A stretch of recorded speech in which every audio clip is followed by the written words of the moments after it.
ಭಾಗವಹಿಸಿರ್ತಕ್ಕಂಥ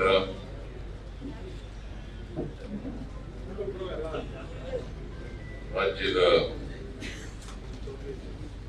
ಪಶುಸಂಗೋಪನೆ ಮತ್ತು ರೇಷ್ಮೆ ಸಚಿವರಾದಂಥ ವೆಂಕಟೇಶ್ ಅವರೇ,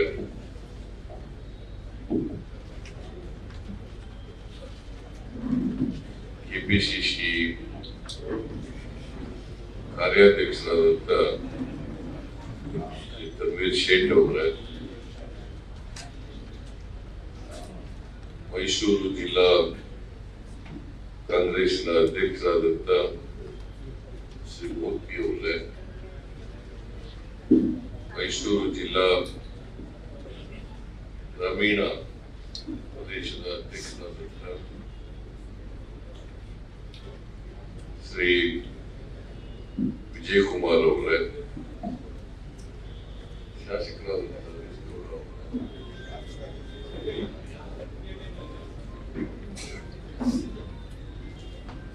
ನಮ್ಮ ಅಭ್ಯರ್ಥಿ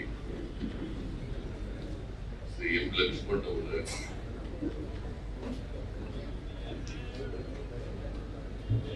ಗ್ಯಾರಂಟಿ ಅನುಷ್ಠಾನ ಸಮಿತಿಯ ಅಧ್ಯಕ್ಷರಾದಂಥ ಶ್ರೀಮತಿ ಪುಷ್ಪಾ ಅಮರನಾಥ್ ಅವರೇ, ಹಾಗೂ ಎಲ್ಲ ಪಕ್ಷದ ಪದಾಧಿಕಾರಿಗಳೇ, ಇಲ್ಲಿ ಸೇರ್ಪಡೆಯಾದಂಥ ಇವತ್ತು ರಾಮಸ್ವಾಮಿ ಶ್ರೀನಿವಾಸ ಪ್ರಸಾದ್ ಅವರ ಸಹೋದರ ಎಲ್ಲ ಸ್ನೇಹಿತರು ಮತ್ತು ಸುಬ್ಬಯ್ಯ ಅವರು ಮಾಜಿ ಜಿಲ್ಲಾ ಪಂಚಾಯತ್ ಉಪಾಧ್ಯಕ್ಷರು, ಅವ್ರ ಜೊತೆಯಲ್ಲಿ ಅವರ ಸ್ನೇಹಿತರುಗಳೆಲ್ಲ ಇವತ್ತು ಪಕ್ಷ ಸೇರ್ತಾರೆ. ರಾಮಸ್ವಾಮಿ ಅವರ ಜೊತೆಯಲ್ಲಿ ಬಹಳ ಜನ ಸ್ನೇಹಿತರು ಸೇರಿದ್ದಾರೆ.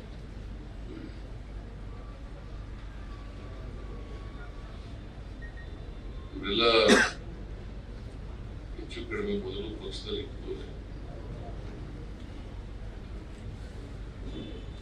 ಕೆಲವು ಕಾರಣಾಂತರಗಳಿಂದ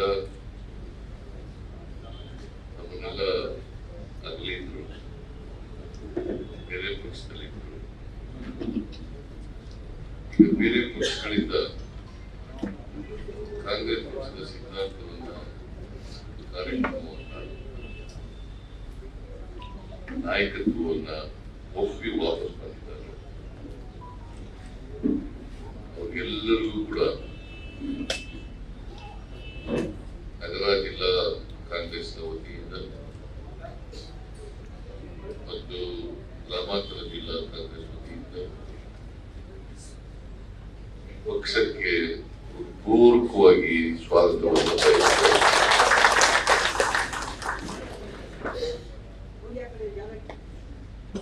ಇವರ ಸೇರ್ಪಡೆಯಿಂದ ಎರಡೂ ಕ್ಷೇತ್ರಗಳಲ್ಲಿ ಮೈಸೂರು ಕೊಡಗು ಸಾಮಾನ್ಯ ಲೋಕಸಭಾ ಕ್ಷೇತ್ರ, ಚಾಮರಾಜನಗರ ರಿಸರ್ವ್ ಕ್ಷೇತ್ರ, ಎರಡೂ ಕ್ಷೇತ್ರಗಳಲ್ಲಿ ನಮ್ಮ ಪಕ್ಷಕ್ಕೆ ಶಕ್ತಿ ಬಂದಿದೆ ಅಂತೇಳಿ ಈ ಸಂದರ್ಭದಲ್ಲಿ ಹೇಳಲಿಕ್ಕೆ ಅವರು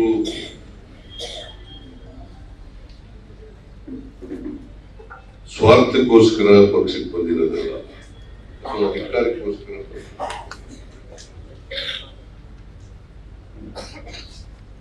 ಈ ಎರಡೂ ಕ್ಷೇತ್ರಗಳಲ್ಲಿ ಕಾಂಗ್ರೆಸ್ ಪಕ್ಷದ ಅಭ್ಯರ್ಥಿಗಳನ್ನ ಗೆಲ್ಲಿಸಬೇಕು ಅಂತಕ್ಕಂಥ ಉದ್ದೇಶದಿಂದ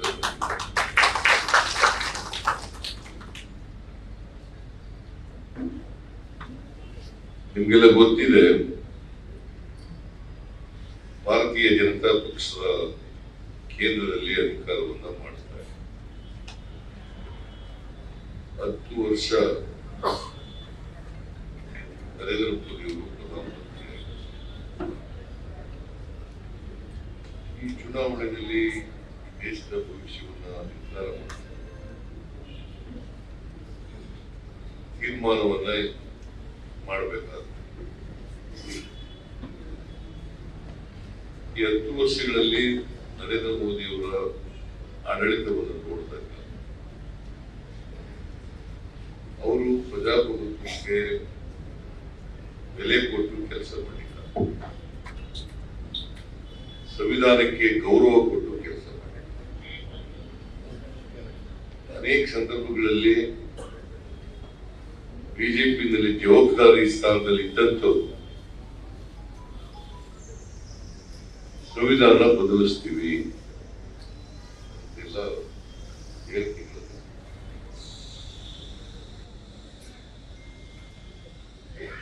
ಮಂತ್ರಿ ಆಗಿರುವಾಗಲೇ ಅನಂತ್ ಕುಮಾರ್ ಹೆಗಡೆಯವರು ಕೇಂದ್ರದಲ್ಲಿ ಮಂತ್ರಿ, ನರೇಂದ್ರ ಮೋದಿ ಅವರ ಸರ್ಕಾರದಲ್ಲಿ ಮಂತ್ರಿ, ಅವರು ಕೊಪ್ಪಳದಲ್ಲಿ ಒಮ್ಮೆ ಸ್ಟೇಟ್ಮೆಂಟ್ ಕೊಟ್ಟರು, ನಾವು ಅಧಿಕಾರಕ್ಕೆ ಬಂದಿರದೆ ಸಂವಿಧಾನವನ್ನು ಬದಲಾವಣೆ ಮಾಡಲಿಕ್ಕೆ. ಇದನ್ನ ಅವರು ವೈಯಕ್ತಿಕವಾಗಿ ಹೇಳಿದಂತ ಹೇಳಿಕೆ ಅಲ್ಲ. ಯಾಕಂತಂದ್ರೆ ಅನಂತ್ ಕುಮಾರ್ ಹೆಗಡೆ ನರೇಂದ್ರ ಮೋದಿ ಅವರ ಮಂತ್ರಿಮಂಡಲದಲ್ಲಿ ಮಂತ್ರಿ,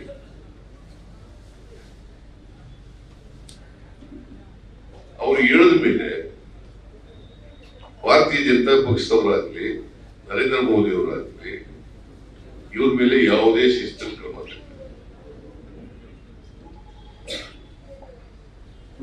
ಅವ್ರನ್ನ ಮಂತ್ರಿಮಂಡಲದಿಂದ ಡ್ರಾಪ್ ಮಾಡೋದಾಗ್ಲಿ, ಪಕ್ಷದಿಂದ ಸಸ್ಪೆಂಡ್ ಮಾಡೋದಾಗ್ಲಿ, ಯಾವುದೇ ಶಿಸ್ತಿನ ಕ್ರಮವನ್ನು ತಗೊಳ್ಳಿ. ಅದರರ್ಥ ನರೇಂದ್ರ ಮೋದಿ ಅವರು, ಅಮಿತ್ ಶಾ ಅವರೇ ಅನಂತ್ ಕುಮಾರ್ ಹೆಗಡೆ ಅವ್ರ ಮೇಲೆ ಹೇಳಿಸಿದ್ರು.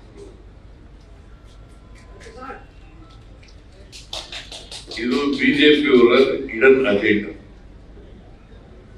ನಿಮ್ಗೆಲ್ಲ ಜ್ಞಾಪಕ ಇರಬೇಕು,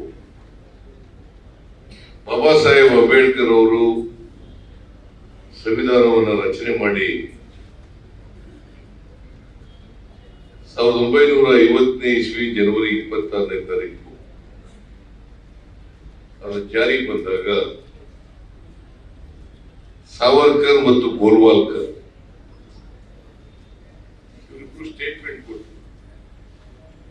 ಬಾಬಾ ಸಾಹೇಬ್ ಅಂಬೇಡ್ಕರ್ ಅವರು ಅನೇಕ ದೇಶಗಳ ಸಂವಿಧಾನದ ಪುಸ್ತಕಗಳನ್ನ ತಗೊಂಡ್ಬಂದು ನಮ್ಮ ಸಂಸ್ಕೃತಿಗೆ ವಿರುದ್ಧವಾದಂತಹ ಸಂವಿಧಾನವನ್ನು ರಚನೆ ಮಾಡಿದ್ದಾರೆ. ಸಾವರ್ಕರ್ ಹೇಳುವಂತ ಮಾತು ಇದು. ಮತ್ತೆ ಗೋಲ್ವಾಲ್ಕರ್ ಗುರೂಜಿ ಅಂತ ಕರೀತಾರಲ್ಲ, ಅವರು ಹೇಳುವಂತ ಮಾತು. ಅಂದ್ರೆ ಇವರಿಗೆ ಸಂವಿಧಾನದ ಬಗ್ಗೆ ಗೌರವ ಇಲ್ಲ ಅಂತಕ್ಕಂಥದ್ದು ಸ್ಪಷ್ಟವಾಗಿ ಗೊತ್ತಾಗ್ತದೆ. ಈ ದೇಶದಲ್ಲಿ ಬಡವರಿಗೆ, ದಲಿತರಿಗೆ, ಹಿಂದುಳಿದವರಿಗೆ, ಅಲ್ಪಸಂಖ್ಯಾತರಿಗೆ ಸಮಾನ ಅವಕಾಶಗಳು ಸಿಗಬೇಕಾದ್ರೆ ಅದು ಅಧಿಕಾರದಲ್ಲಿರ್ಬೋದು, ಸಂಪತ್ತಿನಲ್ಲಿರ್ಬೋದು, ಬೇರೆ ಯಾವುದೇ ಕ್ಷೇತ್ರ ಇರ್ಬೋದು, ಈ ಸಂವಿಧಾನ ಇರಲೇಬೇಕು. ಸಮ ಸಮಾಜ ನಿರ್ಮಾಣ ಮಾಡಬೇಕಾದ್ರೆ, ಸಮಾನತೆಯ ಸಮಾಜ ನಿರ್ಮಾಣ ಮಾಡಬೇಕಾದ್ರೆ ನಮ್ಮ ಸಂವಿಧಾನ ಇರಲೇಬೇಕು. ಇವತ್ತು ನಾನು ಮುಖ್ಯಮಂತ್ರಿ ಆಗಿದ್ದೇನೆ, ಹಿಂದುಳಿದ ಜಾತಿಗಳಿಗೆ ಸೇರಿದಂತ ಮುಖ್ಯಮಂತ್ರಿ. ಇವತ್ತು ನಾನು ಹಿಂದುಳಿದ ಜಾತಿಗಳಿಗೆ ಸೇರಿದಂತವನು ಈ ರಾಜ್ಯದ ಮುಖ್ಯಮಂತ್ರಿ ಆಗ್ಬೇಕಾದ್ರೆ ನಮ್ಮ ಸಂವಿಧಾನ ಕಾರಣ. ಈ ಸಂವಿಧಾನದಿಂದ ನಾನು ಆಗಿರೋದು. ನರೇಂದ್ರ ಮೋದಿ ಅವರು ಪ್ರಧಾನಮಂತ್ರಿ ಆಗಿದ್ದಾರೆ ಅಂದ್ರೆ ಸಂವಿಧಾನದಿಂದ ಆಗಿರೋದು. ಅವರು ಒಂದು ಹಿಂದುಳಿದ ಜಾತಿಗೆ ಸೇರಿದವರು ಅಂತ ಹೇಳ್ತಿರ್ತಾರೆ. ಆಯ್ತು, ಅವ್ರು ಯಾವ ಹಿಂದುಳಿದ ಜಾತಿಗೆ ನಾಯಕ ಅಂತಲೇ ಅನ್ಕೊಳ್ಳಿ. ಅವ್ರು ಪ್ರಧಾನಮಂತ್ರಿ ಆಗ್ಬೇಕಾದ್ರೆ ನಮ್ಮ ಸಂವಿಧಾನ ಕಾರಣ. ಪ್ರಜಾಪ್ರಭುತ್ವದ ವ್ಯವಸ್ಥೆಯನ್ನು ಒಪ್ಕೊಂಡಿದ್ದೀವಿ ನಾವು. ಪ್ರಜಾಪ್ರಭುತ್ವದ ವ್ಯವಸ್ಥೆಯನ್ನು ಒಪ್ಕೊಂಡಿದ್ದೀವಿ ಅಂತಂದ್ರೆ ಎಲ್ಲರಿಗೂ ಸಮಾನತೆ.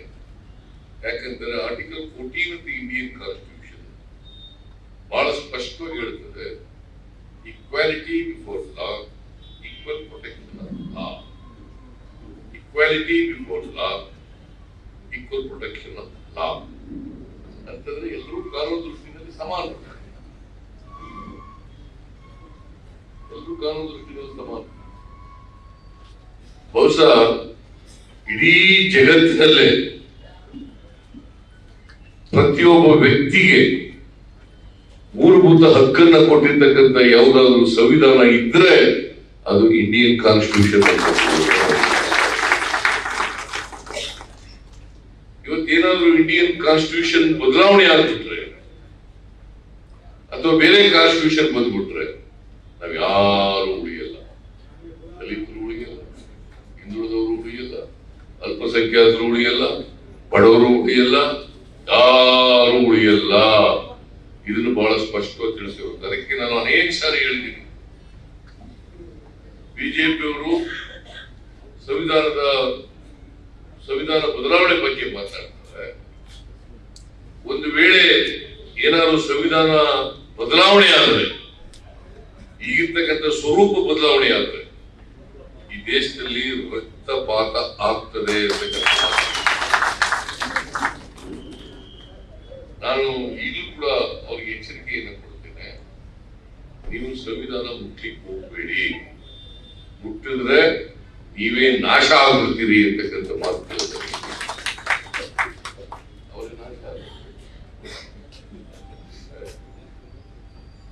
ಇವತ್ತು ಎಲ್ರಿಗೂ ಶಿಕ್ಷಣ,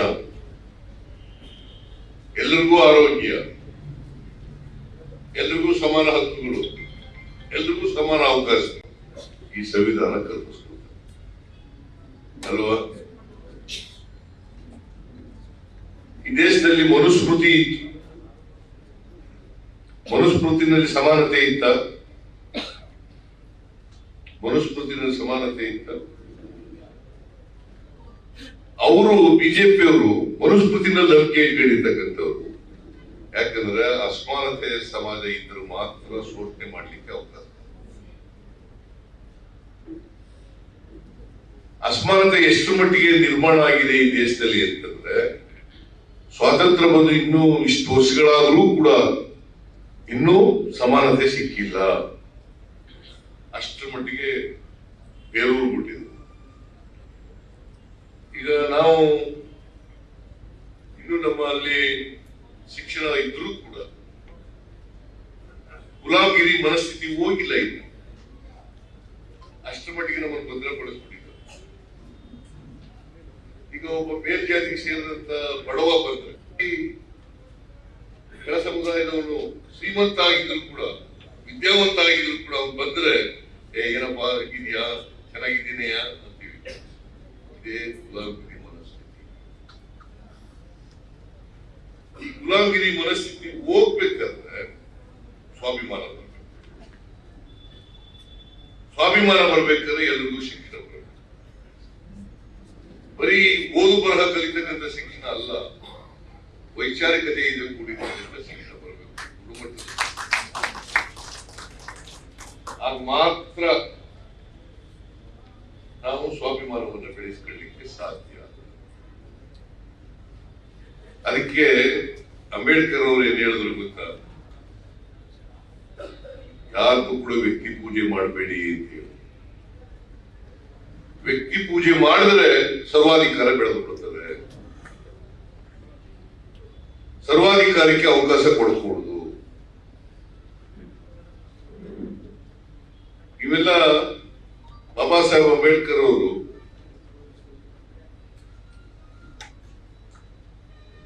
ಅಕ್ಟೋಬರ್ 25ನೇ ತಾರೀಕು 1949ನೇ ಇಸ್ವಿ ಕಾನ್ಸ್ಟಿಟ್ಯೂಯೆಂಟ್ ಅಸೆಂಬ್ಲಿನಲ್ಲಿ ಒಂದು ಭಾಷಣ ಮಾಡಿದ್ದಾರೆ.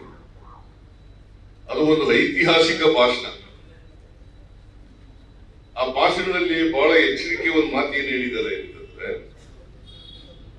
1950 ಜನವರಿ 26ನೇ ತಾರೀಕು ಈ ಸಂವಿಧಾನ ಜಾರಿಗೆ ಬರ್ತದೆ. ಆ ಜಾರಿ ಬಂದಾಗ ವೈರುಧ್ಯತೆ ಇರ್ತಕ್ಕಂಥ ಸಮಾಜಕ್ಕೆ ಕಾಲಿಡ್ತಾ ಇದ್ದೀವಿ. ಸಾಮಾಜಿಕ ಅಸಮಾನತೆ ಇದೆ, ಆರ್ಥಿಕ ಅಸಮಾನತೆ. ನಮಗೆ ರಾಜಕೀಯ ಪ್ರಜಾಪ್ರಭುತ್ವ ಸಿಕ್ಕಿದೆ. ಒಂದು ಓಟು, ಒಬ್ಬ ವ್ಯಕ್ತಿ, ಒಂದು ಓಟು, ಒಂದು ಮೌಲ್ಯ.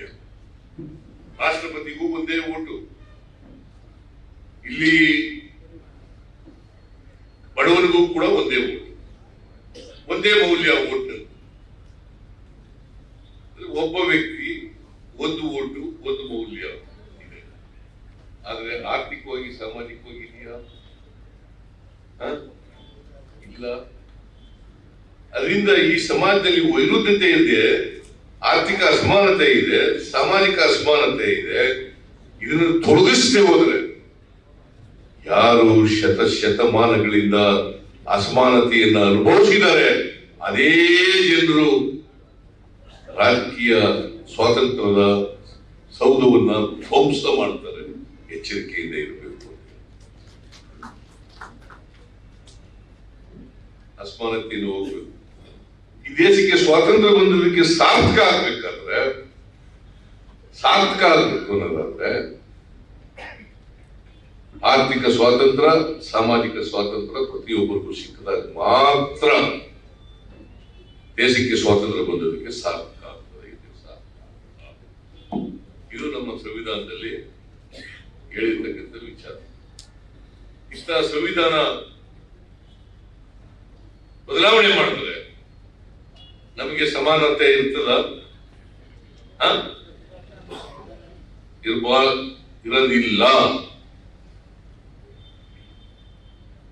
ಅದಕ್ಕೆ ನಾವು ಈ ಸಾರಿ ಅಧಿಕಾರಕ್ಕೆ ಬಂದ ತಕ್ಷಣನೇ ಕಾನ್ಸ್ಟಿಟ್ಯೂಷನ್ ಪ್ರಿಯಾಂಬಲ್ ಅನ್ನ ಎಲ್ಲ ಇನ್ಸ್ಟಿಟ್ಯೂಷನ್ಗಳಲ್ಲಿ ಓದಿಸ್ಲಿಕ್ಕೆ ಪ್ರಾರಂಭ ಮಾಡಿದ್ರು. ಸರ್ಕಾರಿ ಶಾಲೆಗಳಿರಲಿ, ಖಾಸಗಿ ಶಾಲೆಗಳಿರಲಿ, ಅನುದಾನಿತ ಶಾಲೆಗಳು, ಎಲ್ಲ ಶಾಲೆಗಳಲ್ಲೂ ಕೂಡ ಬೆಳಿಗ್ಗೆ ಶಾಲೆ ಪ್ರಾರಂಭ ಆಗೋಕ್ಕಿಂತ ಮುಂಚಿತವಾಗಿ ಪ್ರಿಯಾಂಬಲ್ ಅನ್ನು ನಾವು ಓದಬೇಕು. ಯಾಕಂತಂದ್ರೆ ಪ್ರತಿಯೊಬ್ಬರಿಗೂ ಕೂಡ ಸಂವಿಧಾನ ಅರ್ಥ ಆಗ್ತದೆ.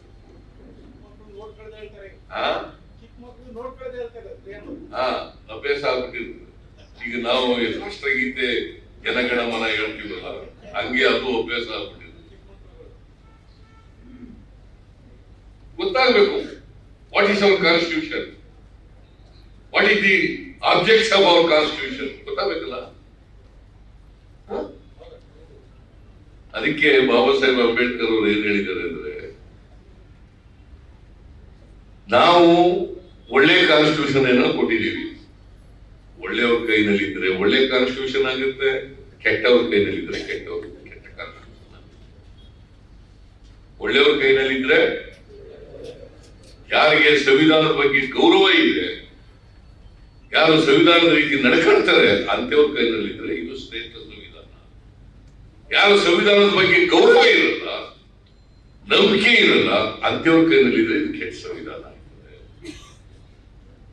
ಈಗ ಕೆಟ್ಟವ್ರ ಕೈಗೆ ಸಿಕ್ಕಾಕೊಂಡ್ಬಿಟ್ಟಿದೆ ಸಂವಿಧಾನ.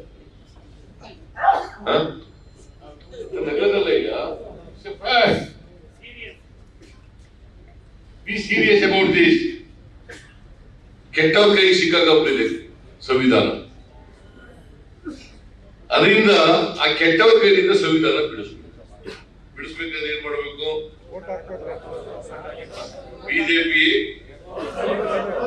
ಬಿಜೆಪಿಯನ್ನ ಸೋಲಿಸಬೇಕು. ಗೊತ್ತಾಯ್ತಾ?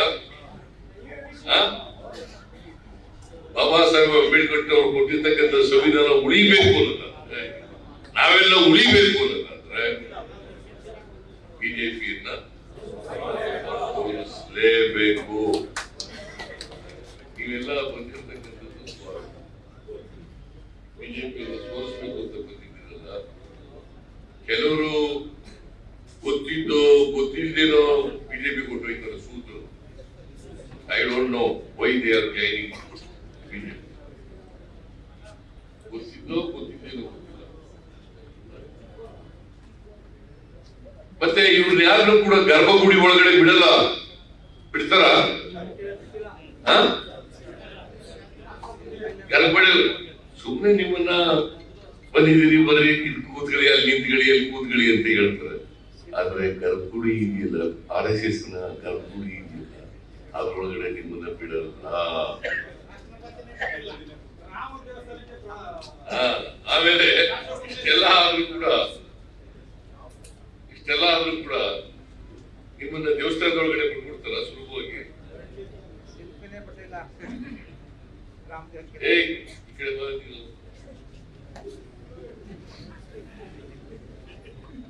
ನೀವು ಸಂವಿಧಾನ ಈ ದೇಶಕ್ಕೆ ಅಂಬೇಡ್ಕರ್ ಯಾತಕ್ಕೋಸ್ಕರ ಕೊಟ್ಟರು?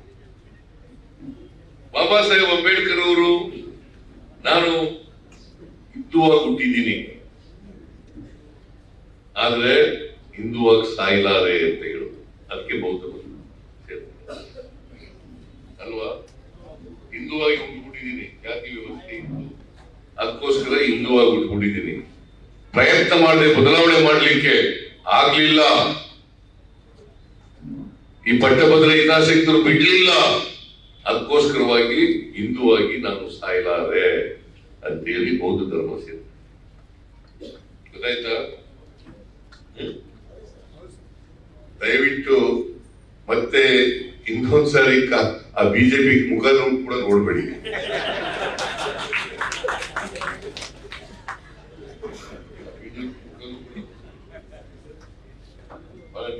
ಸೊಸೈಟಿಗೆ, ಸಮಾಜಕ್ಕೆ ಡೇಂಜರ್. ನಾನು ಒಬ್ಬ ಮಂತ್ರಿನೋ ಅಥವಾ Lok Sabha member ಆಗ್ಬಿಡ್ಬೋದು, MLA ಆಗ್ಬಿಡ್ಬೋದು, Mantri ಆಗ್ಬಿಡ್ಬೋದು. But ಅದರಿಂದ ಸಮಾಜದ ಬದಲಾವಣೆ ಮಾಡ್ಲಿಕ್ಕೆ ಸಾಧ್ಯ. ಬದಲಾವಣೆಗೆ ವಿರುದ್ಧವಾಗಿರ್ತಕ್ಕಂಥದ್ದು ಬಿಜೆಪಿ, ಸಾಮಾಜಿಕ ನ್ಯಾಯಕ್ಕೆ ವಿರುದ್ಧವಾಗಿರ್ತಕ್ಕಂಥದ್ದು ಬಿಜೆಪಿ. ಈಗ ನೀವು ನೋಡಿ, ಯಾವ್ಯಾವಾಗ ಮೀಸಲಾತಿಯನ್ನ ತಗೊಂಬುದನ್ನ ಎಲ್ಲ ಇನ್ಸ್ಟಿಟ್ಯೂಷನ್ಗಳಲ್ಲಿ ಓದಿಸ್ಲಿಕ್ಕೆ ಪ್ರಾರಂಭ ಮಾಡಿದ್ರು. ಸರ್ಕಾರಿ ಶಾಲೆಗಳಿರಲಿ, ಖಾಸಗಿ ಶಾಲೆಗಳಿರಲಿ, ಅನುದಾನಿತ ಶಾಲೆಗಳು, ಎಲ್ಲ ಶಾಲೆಗಳಲ್ಲೂ ಕೂಡ ಬೆಳಿಗ್ಗೆ ಶಾಲೆ ಪ್ರಾರಂಭ ಆಗೋಕ್ಕಿಂತ ಮುಂಚಿತವಾಗಿ ಪ್ರಿಯಾಂಬಲ್ ಅನ್ನು ನಾವು ಓದ್ಬೇಕು. ಯಾಕಂತಂದ್ರೆ ಪ್ರತಿಯೊಬ್ಬರಿಗೂ ಕೂಡ ಸಂವಿಧಾನ ಅರ್ಥ ಆಗ್ತದೆ.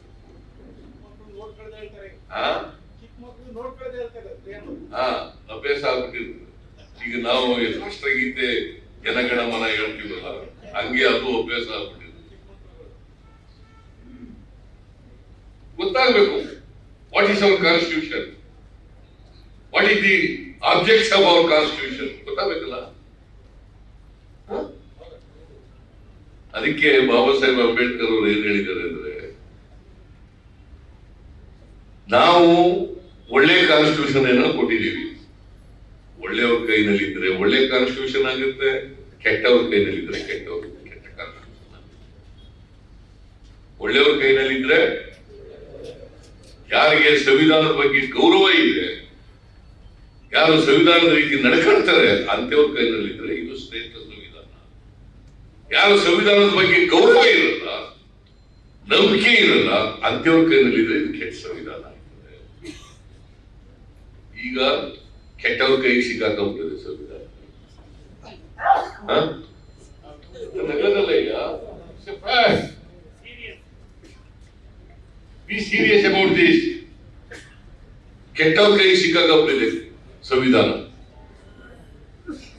ಅದರಿಂದ ಆ ಕೆಟ್ಟವ್ರ ಕೈಯಿಂದ ಸಂವಿಧಾನ ಬಿಡಿಸ್ಬೇಕಾದ್ರೆ ಏನ್ ಮಾಡಬೇಕು?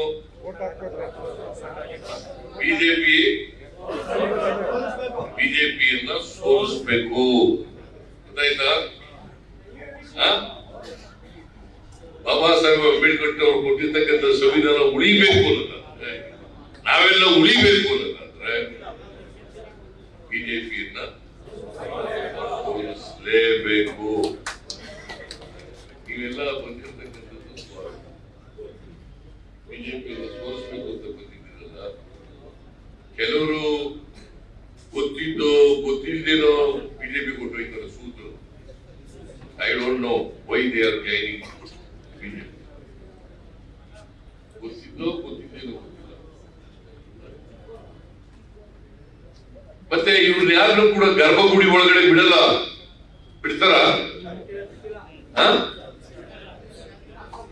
ಗರ್ಭಗುಡಿ ಸುಮ್ಮನೆ ನಿಮ್ಮನ್ನ ಬಂದಿದ್ದೀರಿ ಬರ್ರಿ, ಇಲ್ಲಿ ಕೂತ್ಗಳಿ, ಅಲ್ಲಿ ನಿಂತ್ಗಳಿ, ಅಲ್ಲಿ ಕೂತ್ಗಳಿ ಅಂತ ಹೇಳ್ತಾರೆ. ಆದ್ರೆ ಗರ್ಭಗುಡಿ ಇದೆಯಲ್ಲ, RSS ನ ಗರ್ಭಗುಡಿ ಇದೆಯಲ್ಲ, ಅದ್ರೊಳಗಡೆ ನಿಮ್ಮನ್ನ ಬಿಡಲ್ಲ.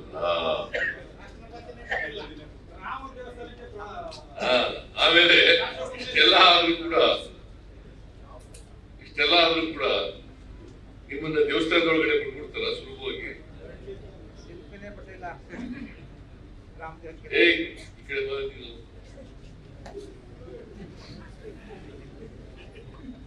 ನೀವು ಸಂವಿಧಾನ ಈ ದೇಶಕ್ಕೆ ಅಂಬೇಡ್ಕರ್ ಯಾತಕ್ಕೋಸ್ಕರ ಕೊಟ್ಟರು?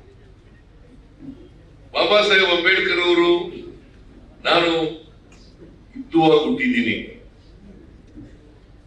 ಆದ್ರೆ ಹಿಂದುವಾಗಿ ಸಾಯ್ಲಾರೆ ಅಂತ ಹೇಳುದು. ಅದಕ್ಕೆ ಬೌದ್ಧ ಅಲ್ವಾ? ಹಿಂದುವಾಗಿ ಹುಟ್ಟಿದ್ದೀನಿ, ಜಾತಿ ವ್ಯವಸ್ಥೆ ಇತ್ತು, ಅದಕ್ಕೋಸ್ಕರ ಹಿಂದುವಾಗಿ ಹುಟ್ಟಿದ್ದೀನಿ. ಪ್ರಯತ್ನ ಮಾಡದೆ ಬದಲಾವಣೆ ಮಾಡ್ಲಿಕ್ಕೆ ಆಗ್ಲಿಲ್ಲ.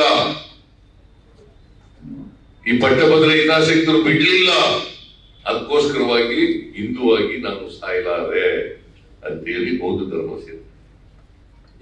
ಗೊತ್ತಾಯ್ತಾ? ದಯವಿಟ್ಟು ಮತ್ತೆ ಇನ್ನೊಂದ್ಸಾರಿ ಆ ಬಿಜೆಪಿ ಮುಖ ಕೂಡ ನೋಡ್ಬೇಡಿ.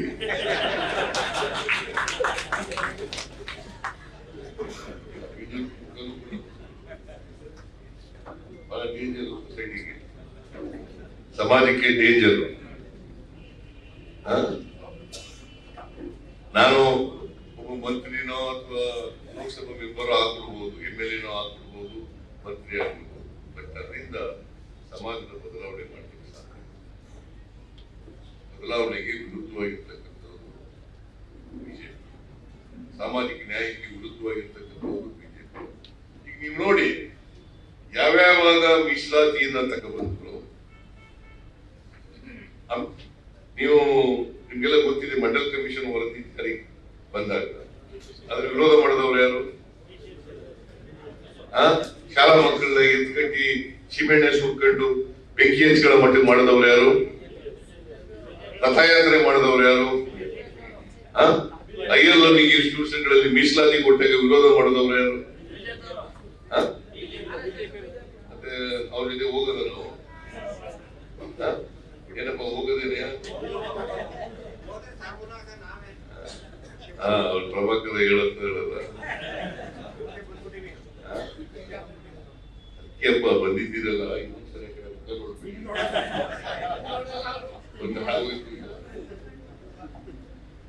ಅದರಿಂದ ನಾನು ಹೆಚ್ಚು ಮಾತಾಡಕ್ ಹೋಗಲ್ಲ. ಈ ಬಿಜೆಪಿ ಇದೆಯಲ್ಲ, ಬಹಳ ಡೇಂಜರಸ್ ಪಾರ್ಟಿ. ಈ RSS ನವರು ಮುಖವಾಡ ಇವರು, ರಾಜಕೀಯ ಮುಖವಾಡ ಇವರು. RSS ನವರು 1925ನೇ ಇಸ್ವಿನಲ್ಲಿ RSS ಪ್ರಾರಂಭ ಆಗಿದೆ. 1942ನೇ ಇಸ್ವಿನಲ್ಲಿ ಕ್ವಿಟ್ ಇಂಡಿಯಾ ಮೂವ್ಮೆಂಟ್ ಆಯ್ತು. ಬ್ರಿಟಿಷರೇ ಭಾರತವನ್ನು ಬಿಟ್ಟು ತೊಲಗಿ ಅಂತ ಘೋಷಣೆಯನ್ನ ಗಾಂಧೀಜಿಯವರು ಮಾಡಿದ್ರು. ಅದು ಬಿಜೆಪಿಯವರು ಸಪೋರ್ಟ್ ಮಾಡಿದ್ರು, RSS ನವರು. ಮತ್ತೆ ಈಗ ನಮಗೆ ರಾಷ್ಟ್ರಭಕ್ತಿಗಳು ಕೊಡ್ತಾರೆ.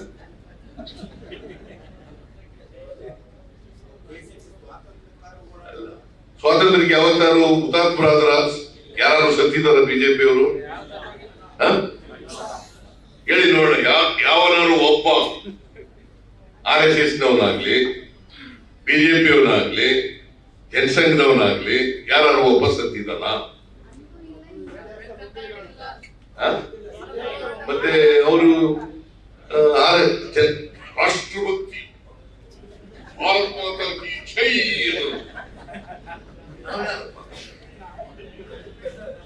ಸ್ವಾತಂತ್ರ್ಯ ಹೋರಾಟ ಮಾಡಿದವರು, ಈ ದೇಶಕ್ಕೆ ಸ್ವಾತಂತ್ರ್ಯ ತಂದುಕೊಟ್ಟವರು ಕಾಂಗ್ರೆಸ್. ಅವರು ಭಾರತ ಮಾತಾ ಕೀ ಜೈ.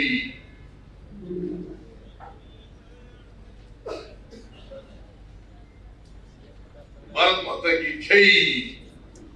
ಅದು ನಾನು ಅದಕ್ಕೆ ಹೇಳಿದೆ, ನಾನು ನೋಡಪ್ಪ ಕರ್ನಾಟಕದಲ್ಲಿ 2003ನೇ ಇಸ್ವಿನಲ್ಲಿ ನಾವು ಅಧಿಕಾರಕ್ಕೆ ಬಂದಾಗ SCP TSP ಆಕ್ಟ್ ಅನ್ನ ಜಾರಿಗೆ ತಗೊಂಡು, ಪರಿಶಿಷ್ಟ ಜಾತಿಯವರು ಪರಿಶಿಷ್ಟ ವರ್ಗದವರು ಕರ್ನಾಟಕದಲ್ಲಿ 24.1% ಇದ್ದಾರೆ. ಎಷ್ಟು? 24.1% ಇದೆ. ನಾವು ಖರ್ಚು ಮಾಡ್ತಕ್ಕಂಥ ಹಣ ಇದೆಯಲ್ಲ, ಆ ಅಭಿವೃದ್ಧಿ ಖರ್ಚು ಮಾಡ್ತಕ್ಕಂಥ ಹಣ, ಅಭಿವೃದ್ಧಿ ಖರ್ಚು ಮಾಡ್ತಕ್ಕಂಥ ಹಣದಲ್ಲಿ ಅವ್ರ ಜನಸಂಖ್ಯೆಗೆ ಅನುಗುಣವಾಗಿ 24.1% ಹಣ ಖರ್ಚಾಗಬೇಕು ಅಂತ ಕಾನೂನು ಮಾಡಿದವ್ರು ಯಾರು? ನಾನೇ. ಅವ್ರೇನಾದ್ರು ಮಾಡಿದಾರ? ಯಾವ್ದಾದ್ರು ರಾಜ್ಯದಲ್ಲಿ ಮಾಡಿದಾರ? ಕೇಂದ್ರದಲ್ಲಿ ಮಾಡಿದಾರ?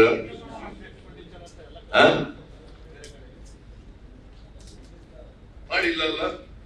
ಯಾಕೆ ಮಾಡಿಲ್ಲ? ಪರಿಶಿಷ್ಟ ಜಾತಿ ಪರಿಶಿಷ್ಟ ವರ್ಗ 24% ಇಡೀ ದೇಶದಲ್ಲಿ ಇದ್ದಾರೆ, ಯಾಕೆ ಮಾಡ್ಲಿಲ್ಲ? ಯೋಚನೆ ಮಾಡಿ. ನಾವು ಈ ಸಾರಿ ಅಧಿಕಾರಕ್ಕೆ ಬಂದ್ರೆ ಈ ದೇಶದಲ್ಲಿ ಅನ್ವಯ ಆಗ್ಲಿಕ್ಕೆ ಈ ಕಾನೂನನ್ನ ಮಾಡೇ ಮಾಡ್ತೀವಿ. ರಾಹುಲ್ ಗಾಂಧಿ ಇದನ್ನ ಮ್ಯಾನಿಫೆಸ್ಟೋನಲ್ಲಿ ಸೇರಿಸಬೇಕು ಅಂತ ನಾವು ಮಾಡಿದ್ದೀವಿ. ಅವ್ರು ಮಾಡಿದಾರ? ಮತ್ತೆ ಯಾಕೆ ಅವ್ರು ಹಿಂದ್ಗಡೆ ಹೋಗ್ಬೇಕು? ಹೇಳಿ ನೀವೇ. ಹೋಗ್ಬಾರ್ದು. ಈಗ ನಿಮ್ಗೆ ಒಂದು ಈ ಕೊಳಗೇರಿಯಲ್ಲಿ ವಾಸ ಮಾಡ್ತಕ್ಕಂಥ ಜನಗಳಿಗೆ ಮನೆ ಕಟ್ಟಿಕೊಡ್ಲಿಕ್ಕೆ 7.5 ಲಕ್ಷ ರೂಪಾಯಿ ಒಂದು ಯೂನಿಟ್ಗೆ ಅಂತ ಮಾಡಿದ್ದೀವಿ. ಮಾಡಿದ್ದಾರೆ ಕೇಂದ್ರ ಸರ್ಕಾರ. ಅದಕ್ಕೆ ಪ್ರಧಾನಮಂತ್ರಿ ಆವಾಸ್ ಯೋಜನಾ ಅಂತ ಕರೀತಾರೆ. ಅವ್ರು ಎಷ್ಟು ಗೊತ್ತ ದುಡ್ಡು ಕೊಡೋದು? 1.5 ಲಕ್ಷ ರೂಪಾಯಿ. ರಾಜ್ಯ ಸರ್ಕಾರದಿಂದ 1,20,000 ರೂಪಾಯಿ ಕೊಡ್ತೀವಿ. ಎರಡು ಸೇರಿಸಿದ್ರೆ ಎಷ್ಟಾಯ್ತು? 2,70,000 ಆಯ್ತು. ಇನ್ನು ಉಳಿದದ್ದು ದುಡ್ಡು ಇದೆಯಲ್ಲ 4 ಲಕ್ಷ ಅಲ್ಲ 3,80,000 ಫಲಾನುಭವಿಗಳಿಗೆ ಕೊಡಬೇಕು. ಕೊಳಗೇರಿ ನಿವಾಸಿಗಳಿಗೆ ಮಾತೆತ್ತಿದ್ರೆ ನರೇಂದ್ರ ಮೋದಿ ಅವರು ಹೇಳ್ತಾರೆ ಬಡವರಿಗೆ ಮನೆ ಕಟ್ಟಿಕೊಡ್ಲಿಕ್ಕೆ 7.5 ಲಕ್ಷ ರೂಪಾಯಿ ಕೊಟ್ಟಿದೀವಿ, ಪ್ರಧಾನಮಂತ್ರಿ ಆವಾಸ್ ಯೋಜನೆ ಅಂತ ಹೇಳ್ತಾರೆ. ಹೆಸರು ಅವ್ರದ್ದು. ಆಮೇಲೆ GST ವಸೂಲು ಮಾಡ್ತಾರೆ ಅದರಲ್ಲಿ 18%. ಎಷ್ಟಾಯ್ತು? 7.5 ಲಕ್ಷಕ್ಕೆ 1,38,000 ರೂಪಾಯಿ. 1.5 ಲಕ್ಷ ರೂಪಾಯಿ ಕೊಟ್ಬಿಟ್ಟು 1,38,000 ಕಿತ್ಕೊತಾರೆ. ಇನ್ನು ಎಷ್ಟು ದುಡ್ಡು ಕೊಟ್ರಪ್ಪ ಅವರು? 12,000. ಹೆಸರು ಮಾತ್ರ ಪ್ರಧಾನಮಂತ್ರಿ ಆವಾಸ್ ಯೋಜನಾ, ಮೋದಿ ಕಿ guarantee, Modi Ki guarantee.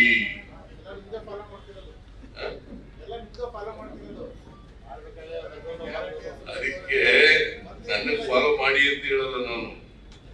But ಇವ್ರು ಏನ್ ಮಾಡಿದ್ರು ಈ ವರ್ಷ ಗೊತ್ತಾ? ಸ್ಕಾಲರ್ಶಿಪ್ ನಿಲ್ಲಿಸ್ಬಿಟ್ರು ನಿನ್ಗೆ. ಪರಿಶಿಷ್ಟ ಜಾತಿ ಪರಿಶಿಷ್ಟ ವರ್ಗದವರಿಗೆ ಸ್ಕಾಲರ್ಶಿಪ್. ನಾನ್ ಕರ್ನಾಟಕದಲ್ಲಿ ಕೊಟ್ಟೆ ಪರಿಶಿಷ್ಟ ಜಾತಿ ಸ್ಕಾಲರ್ಶಿಪ್ ಕೊಟ್ಟೆ. ಅವರು ಇಡೀ ದೇಶದಲ್ಲಿ ನಿಲ್ಲಿಸ್ಬಿಟ್ರು, ಕರ್ನಾಟಕದಲ್ಲೂ ನಿಲ್ಲಿಸ್ಬಿಟ್ರು ಕೊಡೋದನ್ನ. ಅಲ್ಪಸಂಖ್ಯಾತರಿಗೆ, ಹಿಂದುಳಿದ ವರ್ಗದವರಿಗೆ, ಪರಿಶಿಷ್ಟ ಜಾತಿ ಪರಿಶಿಷ್ಟ ವರ್ಗ, ಇವರು ಬಡವರ ಬಗ್ಗೆ ಮಾತಾಡೋದು, ಬಡವರ ಬಗ್ಗೆ ಮಾತಾಡೋದು, ಗ್ಯಾರಂಟಿಗಳ ಬಗ್ಗೆ ಮಾತಾಡೋದು.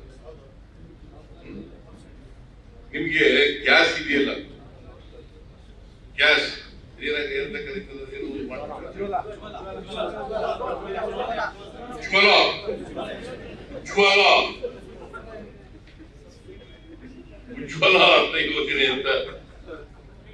ಈ ಉಜ್ವಲ ಯೋಜನೆ ಸಬ್ಸಿಡಿ ಕೊಡೋದೇ ನಿಲ್ಲಿಸ್ಬಿಟ್ರು ತೆಗೆ.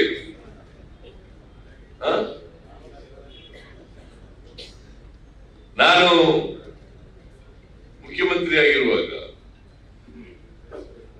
ಅನೇಕ ಕಾನೂನುಗಳು ತಗೊಬಂದೆ. ಈಗ ನಿಮಗೆ 1 ಕೋಟಿವರೆಗೆ ಮೀಸಲಾತಿ ಇತ್ತ ಕಾಂಟ್ರಾಕ್ಟ್ ನಲ್ಲಿ? ಯಾರು ಮಾಡಿದ್ರು? ಬಿಜೆಪಿ ಸರ್ಕಾರ ಎಲ್ಲರೂ ಮಾಡಿದ್ದು, ಬಿಜೆಪಿ ಗೌರ್ಮೆಂಟ್ ಮಾಡಿದ್ರ? ಮತ್ ಬಿಜೆಪಿ ಬಗ್ಗೆ ವ್ಯಾಮೋಹ ಯಾಕೆ? ಹೇಳಪ್ಪ ನೀವೇ.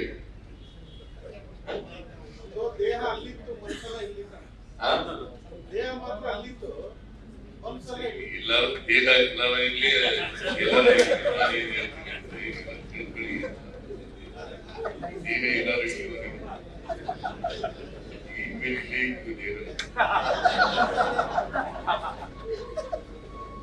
ವಿಚಾರ ಗೊತ್ತಿರ್ಬೇಕು ಅಂತ ಅಲ್ವೇನೆಯ ನಾನು ಎಲ್ಲರೂ ಹೇಳೋ ಮಾತನಾಡೋದಕ್ಕೆ ಆಗ್ಬಿಡ್ತದೆ ಬೆಳೆ ಬೆಳೆದಾಗಿ ಸೊ ಇಷ್ಟ ಮಾತ್ರ ಹೇಳ್ತೀನಿ, ಬಿಜೆಪಿಯನ್ನು ತಗ್ಲಾಕಣಗಿಲ್ಲ ಸರ್. ಆಮೇಲೆ ನಾಳೆ ನಾಮಿನೇಷನ್ ಹಾಕ್ತೀವಿ ಚಾಮರಾಜನಗರದಲ್ಲಿ, ಮತ್ತೆ ಇಲ್ಲಿ 1:30 ಗಂಟೆಗೆ 2 ಗಂಟೆಗೆ ನಾಮಿನೇಷನ್ ಹಾಕ್ತೀವಿ. ಹೆಚ್ಚಿನ ಸಂಖ್ಯೆಯಲ್ಲಿ ಬರಬೇಕು, ನೀವು ಚಾಮರಾಜನಗರಕ್ಕೂ ಬರಬೇಕು, ಮೈಸೂರಿಗೆ ಬರ್ತೀರಿ ಅಲ್ವಾ?